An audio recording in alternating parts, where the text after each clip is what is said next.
අපි පොඩි සෙටප් එකක් හදාගත්තා මේකේ මට හිතිච්ච දෙයක් හින්දා කරලා බලන්න ඕනේ කියලා හිතිච්ච දෙයක් හින්දා මම මේක ලැස්ති කරගත්තේ මේ අපි ලබා දෙන මොකක් හරි දැන් අපි එක්ස්ටර්නල් අපිට මේක සප්ලයි ගහන්න පුළුවන්. එහෙම ගිහුවට පස්සේ ඒ වගේ සප්ලයි එක මොන හරි අඩුපාඩුවක් තිබ්බොත් එහෙම ඒක කොහොමද අවුට්පුට් එකට බලපාන්නේ කියලා බලන්න තමයි මට ඕනකම තිබුණේ.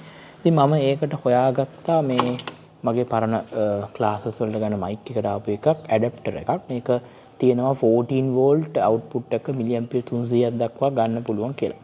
ඉතින් මම මේක ඇතුළට ගලවලත් බැලුවා සාමාන්‍ය බිඩ් රෙක්ටිෆයර් එකක් කැපැසිටර් එකක් විතරයි තියෙන්නේ. just transformer model එකක්. ඉතින් ඒ නිසා මට 50 Hz වල ripple එක මේකට ගන්න පුළුවන්. මම බලන්න හදන්නේ දැන් මේක ස්ට්‍රෙස් කරලා ඉවරලා ripple එක කොහොමද output එකේ appear වෙනවද අපි දෙන power supply noise එකක් මේකට ආවට පස්සේ ඒ noise එකත් මෙතනින් එළියට දෙන්න try කරනවද නැත්නම් මෙයා ඒක correct කරන්න try කරනවද කියලා පොඩ්ඩක් බලන්න ඕනේද තමයි මම මේ model එකට යන කල්පනා කළේ. සාමාන්‍යයෙන් අපි දන්න බක්කන ටෙක්නොලොජි එකේදී සාමාන්‍යයෙන් එහෙම අහිම් ප්‍රශ්නයක් ආවොත් ඒක එන්න පුළුවන් බැරි කමක් නැහැ. ඉතින් අපි බලමු මේකෙදිත් ඒ සෙල්ලමම වෙයිද කියලා ඉවරලා. මුත් විශේෂයක් එකකට කරලා තියනවාද කියලා. ඉතින් මේකේ ඇත්තටම මේ කෙලිම මට මේ පෝට් එකේ ජැක් එකට ගහන්න බෑ. මොකද මේ ඇඩැප්ටර් එකට ඇවිල්ලා තියෙන එක ගොඩක් චූටි. ඒ නිසා මම මේ වගේ පොඩි සෙටප් එකක් හදාගත්ත බොහොම සිම්පල් සෙටප් එකක්.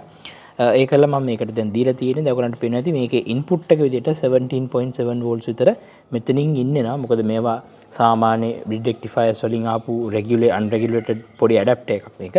ඉතින් ඒක හින්දා ඒ වගේ වෝල්ටේජ් එකක් පෙන්නනවා. ඒ වගේම මගේ දැන් මේ වෙලාවේ අවුට්පුට් එක ඔෆ් එකේ තියෙන්නේ. මම අවුට්පුට් එක දැන් ඔන් කරන්නම්. එතකොට අපිට මේ ඔසිලොස්කෝප් එකෙන් මේකේ රීඩින් එකක් ගන්න පුළුවන් වෙයි කියලා මම හිතනවා. මේ මගේ පැත්තකින් බැලුවොත් ලේසි වෙයි මම හිතන්නේ. ඔන්න මම දැන් අවුට්පුට් එක ටර්න් ඔන් කරනවා. ඔයගලන්ට බලන්න පුළුවන් දැන් අවුට්පුට් එක ඇවිල්ලා තියෙන්නේ. මම මේ වෙලාවේ සෙට් පොයින්ට් එක 13.5 වෝල්ට්ස් වලට තියලා තියෙන්නේ. මගේ මේකේ පෙන්නනවා ආසන්න වශයෙන් 13.4 ඉන්ච් විතර මේ වෙලාව හැටියට පෙන්නනවා. ඒක just enough. මොකද මේකේ මීන් එක ගන්නකොට දැන් මං ඉන්න zoom level එකත් එක්ක ඒ පෙන්නන values වල එක අපිට මොකද අඩුපාඩුවක් කියන්නේ බෑ. ඩිස්ප්ලේ එකට ආශ්‍රිතව තමයි ඒ calculations වෙන්නේ. ඉතින් මං හිතන්නේ ඒක අපිට ලොකු ප්‍රශ්නයක් ලොකු ගැටලුවක් වෙනවා කියලා. right. දැන් අපි ඊළඟට බලමු. මේකට මං ලෑස්ති කරගත්තා. මගේ මම 9 වෝල්ට්ස් වලට තමයි ටාගට් එක තියෙන්නේ. අපි just ඉස්සෙල්ලා 13.5 වෝල්ට්ස් වලට අපි මේ 47 ohm 7 watt resistor එක මෙතනට ඇඩොප්ට් කරලා බලමු. දැන් ඔයගලන්ට පේන හැටියට මේකේ මේ වෙලාවේ කියන්න තරම් ලොකු noise එකක් නැහැ. ගොඩක්ම මෙතනම කැප්චර් කරන්නත් බැරි තරම් තාමත්ම පොඩි noise එකක් විතරයි තියෙන්නේ. exactly ගත්තට පස්සේ just enough. අපි මේක ඉස්සෙල්ලා resistor එක මෙතනට load කරලා බලමු කොහොම වෙයිද කියලා. ඔයගලන්ට පේනවා තියෙන මම දැන් රෙසිස්ටර් එක ලෝඩ් කරනවා. රෙසිස්ටර් එක ලෝඩ් කළාට පස්සේ මෙන්න මේ වගේ තමයි පෙන්වන්නේ. මගේ දැන් වෝල්ටේජ් එක තාම 13.5 වෝල්ට්ස් තියෙනවා. වොට්ට 3.74ක් වගේම කරන්ට් එක 277ක් මේ වෙලාවේ ලෝඩ් වෙනවා. ඒතර මේ වෙලාවේ හැටියට මෙන්න මේ වගේ රිපල් එකක් තමයි අපිට මේකේ බලන්න තියෙන්නේ.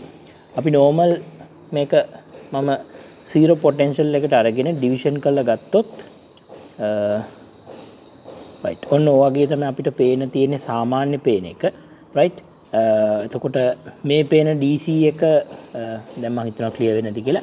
ඒත් මම මේ තියෙන එක තමයි මේ දැන් ඔයගලන්ට අරන් පෙන්නන්නේ. ඒතකොට මේක මම තව පුළුවන් තරම් ටයිම් ස්කේල් එක දිගේ zoom කරලා අපිට ගත්තොත් මේ ඇත්තම රිපල් එක මොන වගේද කියලා බලන්න පුළුවන්. දැන් ඔයගලන්ට පේනවා ඇති මම මේක කර්සර් එක පහළට ගත්තොත් පේන හැටියට සාමාන්‍යයෙන් ටිකක් තරමක රිපල් ගතියක් නම් පේනවා තමයි. ඒක ඕනනම් මේක zoom කරලා කර්සර් එක පහළට ගන්න try කරමු. right. අර පේන මොඩල් එකේ ඔන්න රිපල් එක තමයි අපිට පේන්නේ. එතකොට අර ස්මූතින් වලට එන එක මම මේක ඔටෝ සෙට් දෙන්නම්. එතකොට අපිට අරිට වඩා හොඳ ප්‍රමාණයකින් මේක බලන්න පුළුවන්.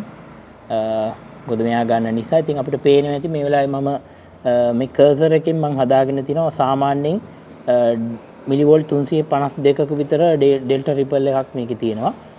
නැත්නම් ඒත් මීන් එක 13.46 වෝල්ට්ස් වලම තියෙනවා. ඉතින් ඊළඟ ටාගට් එක තියෙන්නේ මේ රිපල් එක තව වැඩි වෙනවා කියලා බලන්න. ඒකට අපේ ෆයිනල් දැන්ට තියෙන අදහස අනුව කියන්න පුළුවන් පැහැදිලිවම අපි දෙන සප්ලයි එකේ නොයිස් එකක් තිබුණොත් මෙයා ඒක කරෙක්ට් කරන්නේ නැහැ. ඒක මේකෙන් එළියට දෙනවා. ඉතින් අපි ඒක ගැන සැලකිලිමත් වෙන්න ඕන. ඔයා හිතන් ඉන්නවා නම් ට්‍රාන්ස්ෆෝමර් සප්ලයි එකකින් මේකට දෙන්න ඔයාට ඇඩැප්ටර්ස් හොයන්න බැරි නම් හරි මොනවා හරි එහෙම ප්‍රශ්නයක් තියෙනවා නම් ඔයාට ඒකෙන් එන නොයිස් එකක් ආවොත් ඒක මෙයා කරෙක්ට් කරන්නේ නැහැ. ජස්ට් ඒක මේක අවුට් එකෙන් දෙන. ඒකට ඒක ගැන ඕන නම් හිතන්න වෙනවා ඔයගලන්ට. ටිකක් දෙන්න කියලා මට ඔකත් එක කියන්න පුළුවන්. right. මම set point එක හදන්නේ දැන් 9 volts වලට අපි 9 volts වලට ගෙනියමු. right. 9.5 තියෙනවා අපි 9 volts ම කරමු. right. මොකද වෙන්නේ බලන්න අපි තව අපි ස්ට්‍රෙස් කරලා බලමු. කිසි ප්‍රශ්නයක් නැහැ. දැන් මේ වෙලාවේ අපිට මෙතන output එක බලන්න අපි auto set දීලා බලමු කොහොමද තත්ත්වය කියලා. මම හිතන්නේ අරිට වඩා ripple එක තරමක් අඩු වෙන්න පුළුවන්. මොකද මම 9 volts කියන එක DC ම හදන්න පුළුවන් නිසා අපිට පේනවා ඇති exactly 9 volts වලට mean එක තියෙනවා.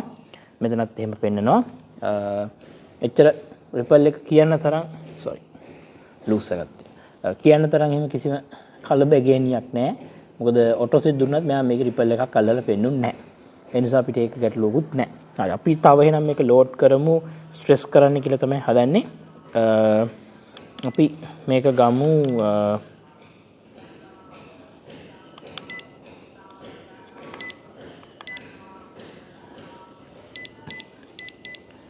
මේක 15 volts විතර try එකක් දෙන්නම්.